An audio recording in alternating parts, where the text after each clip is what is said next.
নেকি এবং বদি, গুনাহ কি এবং নেক কি, এটার জন্য কোনো মুফতি সাহেবের কাছে যেতে হবে না, কোনো পীর সাহেবের কাছে, শাইখুল হাদিসের কাছে যেতে হবে না। নবী করিম সাল্লাল্লাহু আলাইহি ওয়াসাল্লাম চমৎকারভাবে ব্যাখ্যা দিয়ে বুঝিয়েছেন। সাহাবীকে বলেছেন, ও সাহাবী, বুকের ভিতরে হাত মোবারক দিয়ে আঘাত করে নবীজি বলেছেন, এখানে মুফতি সাহেব বসে আছে, তুমি তোমার হায়াতের জিন্দিগিতে যে সকল কাজ করলে তোমার অন্তরটা খুশি হয়, আনন্দিত হয়, মনটায় আত্মতৃপ্তি আসে, হৃদয়টা খুশিতে ভরে যায়, তুমি মনে করবা এটাই হলো তোমার নেক। বলুন সুবহানাল্লাহ। নামাজ পড়লে মনের ভিতরে ভালো লাগে কিনা?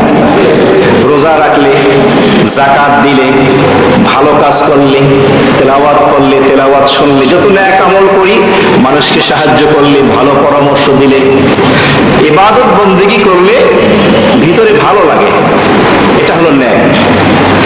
আর নবীজি বললেন, যে কাজ করার পরে তোমার পরেশান লাগে, অস্থির লাগে, মনে করো না বা এটা হলো গুনাহ। চুরি করলে, ডাকাতি করলে, জিনা করলে, নেশা করলে, সুদ খাইলে, ঘুষ খাইলে পরেশানি লাগে কিনা? অনেকে বলবেন, হুজুর আমি তো খাই না, কেমনে বুঝবো? মিথ্যা কথা বললে পরেশানি লাগে কিনা? আমাদের জীবনে মিথ্যা নাই। অন্যায় কাজ, নাফরমানি করলে আপনার ভিতরে পরেশানি, অস্থিরতা আসবে, এটাই হলো তার প্রমাণ, যেটা অপরাধ। অন্যের হক নষ্ট করলেন, ভিতরে পেশানি আসলো, অস্থির লাগলো। নামাজের জামাতটা ছুটে গেল, তাকবীর হলে ছুটে গেল, নামাজ কাজা হয়ে গেল, খারাপ লাগে কিনা?